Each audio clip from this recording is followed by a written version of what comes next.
Thank you so much for inviting us for the Preservation Awards. We've done this now for a few years, and it's been well received. So the Clay County Historic Preservation Commission, its mission is to promote, advise, and educate residents of Clay County, South Dakota on preserving historic sites. So we support owners of historic sites. We identify new sites.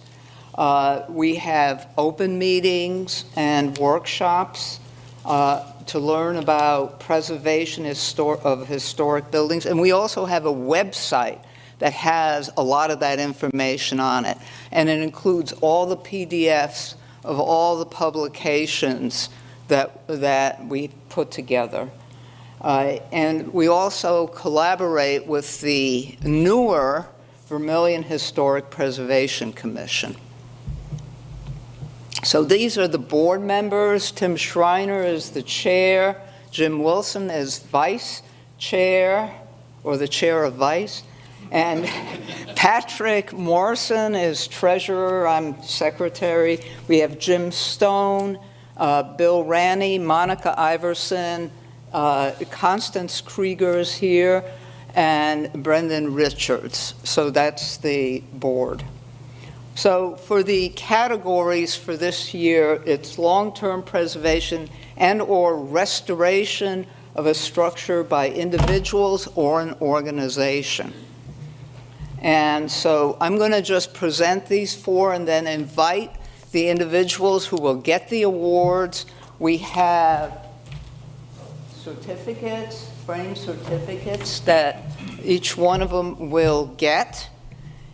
So I'm just going to go through this shortly. So the first one is the preservation of the Brookman Flanagan House, which is located on 404 Cottage Avenue and currently is owned by the Flanagan family. The older picture of 1971 was given to me by the Brookman family. And then I took a picture, a more recent picture of the building. It's an absolutely gorgeous picture. It was built in 1894, and this year it's been put on the National Register. So it's a historic, important site in Vermillion. The second, and by the way, this is not necessarily any order of better or worse or anything. It's just, so the second one is the National Music Museum. The picture from 1983 includes the original building, which was built in 1910 to 1911, and then an addition was put on to the north of the building and finished in 1940. And the one from 2023 also includes the Carnegie building, because it was a Carnegie library, and the Lillibridge addition to it. So this is the second addition to the building. And the third is the restoration of Kate's Cottage, which is a small building. The picture, the early undated, is a picture of the building. It was built in 1900, and then from 1970 or so, it was left to do whatever it was going to do. And then finally, this is a more recent picture. I have to thank Gail Gores for these pictures. And then last, but by definitely not least, is a magnificent and unique corn crib and granary. And the sketch is by Jim Stone. And you can't read it, but it's 34 feet tall. The top part of it is a granary, and the bottom part of it is a corn crib. And the corn crib, this is sort of a detail. is known as hollow tiles, or in this case, on the tiles it actually says iron tiles. And so this allows the air, the ventilation of the corn cobs to occur. And you can see the large part of it that is actually, that could actually hold corn cribs. I mean corn cobs. So what I'd like to do now is I'm going to go back, is I'm going to ask people to come up and give presentations about their buildings that they so beautifully maintain. But I got a letter from Andrew Flanagan, who is the son of John and Judy Flanagan. And he says, hello, members of the Clay County Historic Preservation Commission.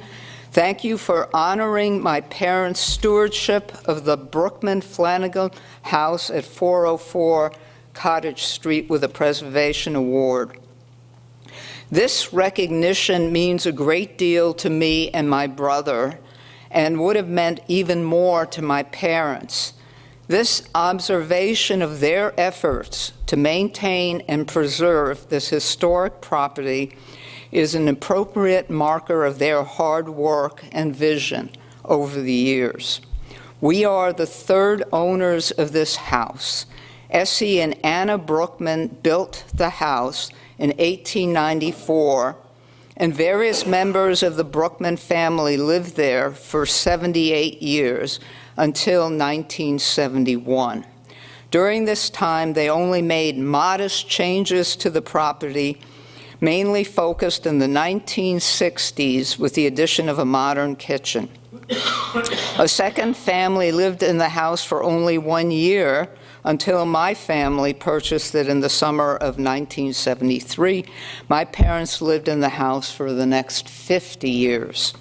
Our main activity in the first several years was to undo the modernization efforts savaged on the house in the 1 year the immediately previous owners lived there. This consisted mainly of removing yard after yard of gaudy velvet wallpaper in various tones, painting over or stripping the questionable color choices that adorn various wood surfaces, and tearing out the wall-to-wall shag carpeting in bright reds and yellows that made the interior appear to be always in flames. Fortunately, all of the previous owners' improvements were almost completely cosmetic, which meant that with effort and time, they could be reversed and mercifully forgotten.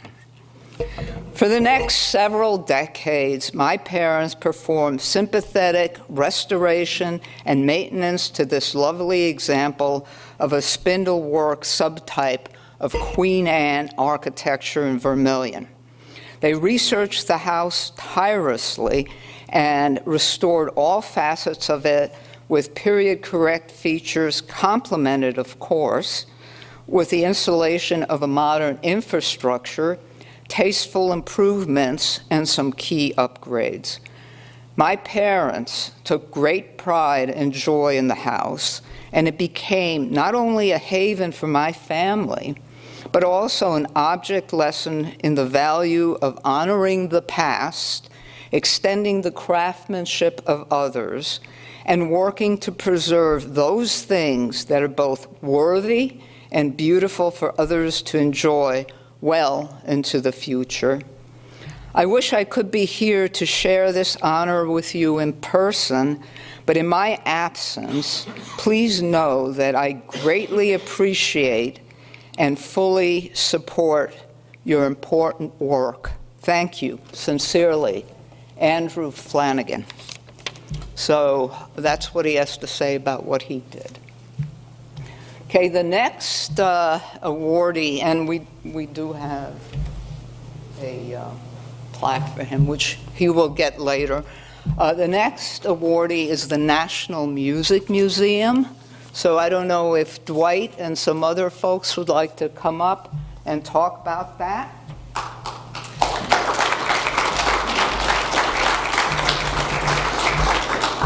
I arrived at the National Music Museum late 2021 when the Lillibridge Ring was already done, so it felt inappropriate for me to accept an award in the birth of part of a building that I had nothing to do with. So I've invited Stacy McMahon from Koch Hazard Architects, who is the architecture firm here, as well as some members of USD. Here we have the Dean of the College of Fine Arts, Dr. Bruce Kelly, and Stacy will share a little bit with us, and I'll change your slide deck while you're talking, if that's okay.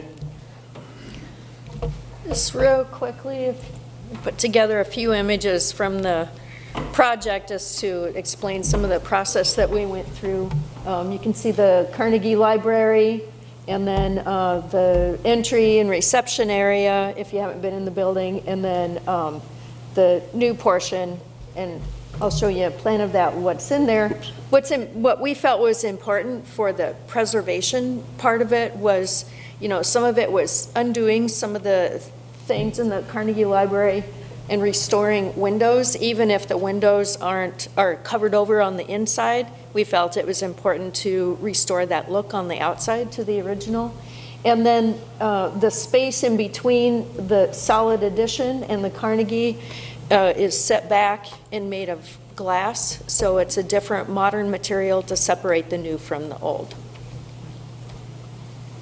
So these are just some photos of the old galleries and the original Carnegie, not the original, but that was after the early 70s renovation.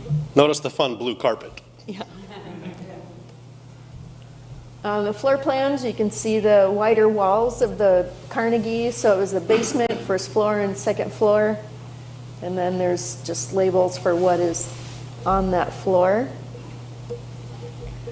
I just thought this was a fun detail page to throw in for their recital hall and how those acoustic panels were constructed.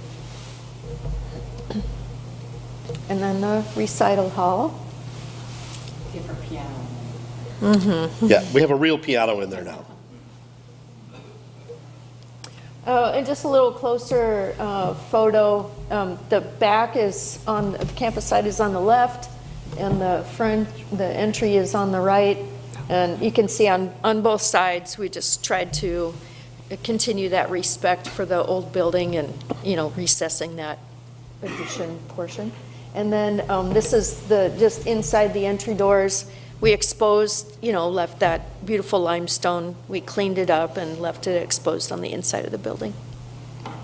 So from my perspective as the director coming in when this was all done, I can speak as the end user. Since we reopened all of our first floor galleries at the end of August until today, we've had over 3,000 people come into our building, which is great because we know eyes are still on the National Music Museum. Many of them remember the original museum. They love the new updated look. And many of them remember our founder and his son, Dr. Arnie Larson and Dr. Andre Larson. And many times we hear, oh, Arnie would love this, or Andre would love this. And so that's a great nod for us that we're respecting and we're stewards of what has been given to us in the past. So the only other thing I would say about working on old buildings, which I love doing because there's just so many quality things and unique things about it, is that it's really a labor of love. You have to love doing that because and all of these projects would demonstrate that, because you have to undo stuff and then research and redo, and sometimes you can't find the right materials, and anyway, so it's just a gift to be able to work on a building like that. So thank you very much. We are honored.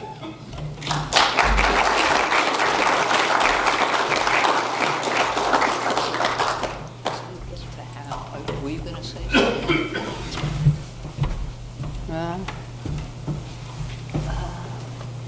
So this How is about for you stand with Bruce and I'll stand over here with Stacy. Oh, okay. Wait a minute. This correct.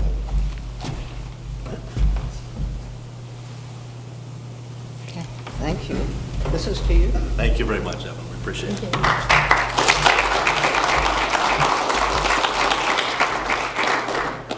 Okay, I'd like to have maybe Gail Gores give a couple of words about the restoration of Kate's Cottage.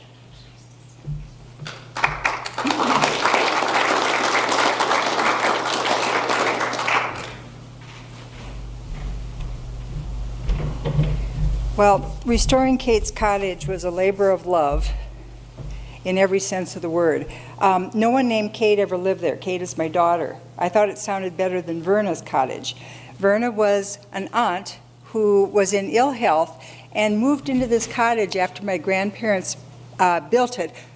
I'm estimating in the early 1930s. You didn't need a building permit then. You just took off and started building. I bought the acreage that my parents and grandparents lived on. It was purchased in 1891 from the Division of Schools and Public Lands. There's been a Peterson on that acreage ever since. I bought it from my sister when I retired from teaching in 2010.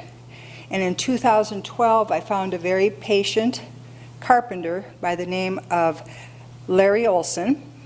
And Larry walked through, Larry's also a musician, quite accomplished musician. And we walked through what you see in the center, and I said, do you think we can restore it? And he made a few laps around, and he said, I think we can. As you can see, the sunroom that was added onto the south side of the cottage was an add-on, like I say. I don't really know how it was attached to the main building, because when we started the restoration, it had pulled away from the main cottage. It had, all of the plaster, everything had been destroyed.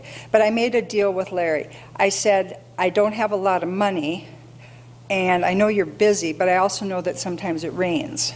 So I'll call you, I'll tell you how much money I've saved up, and then you come and work until I've spent that much money, and then I'll call you back again. And bless his heart, he went for that. It took us 3 years. In 2015, I had my first guests, and they're usually Airbnb guests, but I'm also finding that I'm having family guests, I'm having folks who are traveling, but I'm also having folks who want to be in a room with no TV, with no internet, and they want to be able to walk outside in the evening and see the stars with no light pollution. And it's been a joy, an absolute joy, to share this with young families. Children come out, feed the goats, play with, look at the chickens. It's one of the joys of my life. My husband, Galen, and my son, Alex, were instrumental in getting this started, because we put a new roof on it, of course, right away, and new windows, because if you don't put a roof on it, you really don't have a building.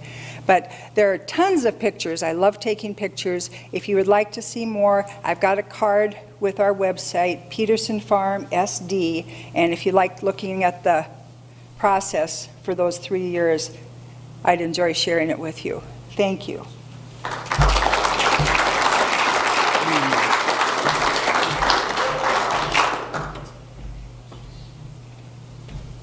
This is for you. Thank you very much. This is lovely. Thank you.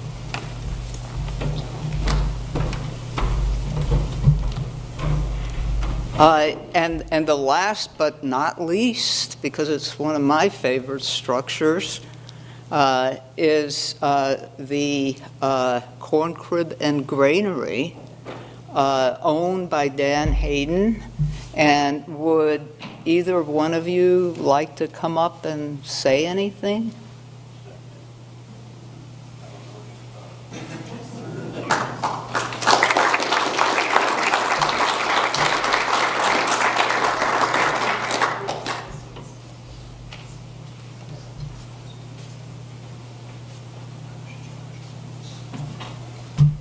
Well, I don't know a lot about it. I rented the farm in 1984. My brother and I rented it in 1984. And this was on the place, and we used it through the 80s, whatever, with the old gravity flow wagon. There's an elevator inside that goes way to the top with big cups, so you put the ear corn in it to get it in the. So it's quite unique. Got an old wagon hoist in there to with chain, and rolls the chain up to lift the wagon up, and I guess we just kind of quit using it because we got outdated, or we outdated it. And that's quite a deal. And I purchased a farm in 2000, I guess it was, and this is what it is. It is really unique, but. Yeah, and Jim Stone, for people who want to know a little bit more about this structure, Jim Stone on the Clay County Historic Preservation Commission website has much more detail. So if you're interested in, in terms of the architecture and how it works and what it looks like and the size. You have a question? Do you still keep corn on the ears anymore? No, we kind of, That's about I don't past. anyway, but. Yeah, I mean, that's the thing. It's, first of all, corn cribs are pretty unique because a lot of them got knocked down, and especially if they were made of wood. And it's even more unique to have one that is a tile one. So we're very, very lucky in Clay County to have this. It's a very unique structure. There are a few of them that I've seen in Iowa. On a side note, I did do some research on this hollow iron tile. It was probably made in Iowa. They had like 300 brickyards in Iowa at one time. And they specifically made this. I mean, it's a beautiful tile. Very tough. And I wouldn't be surprised that the granary tiles were made by the same company. Very strong tiles. So they're structurally great, and I think beautiful. It's got 4 big overhead bins in there, so you can fill that up with your corn, whatever it is, and drive a truck underneath and open the doors up. That's up in the center there. And 1947, when they put the elevator on the inside, so I don't know if that's when the thing was built, but it's bought from OD and Implement here in Vermillion. I know that, but that's actually about. Well, in recognition of this beautiful structure, I'd like to give you this.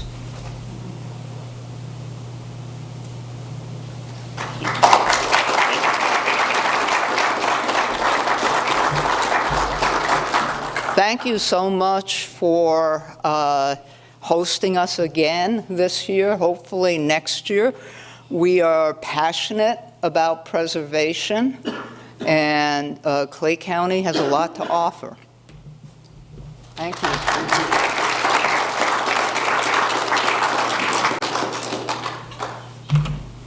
Well, I think the most common word people said during those talks was labor. This is a lot of work.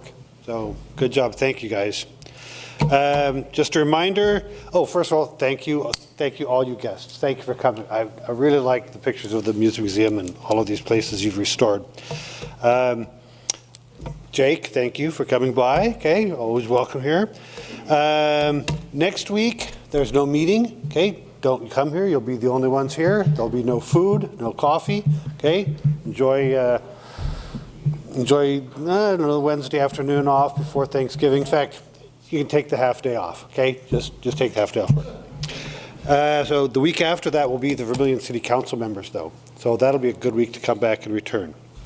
All right. So Evelyn, we have a tradition of sharing all of our money, so we can draw a name here. Draw a name, yes. Poker chip, poker lane. Oh, she's going to be there.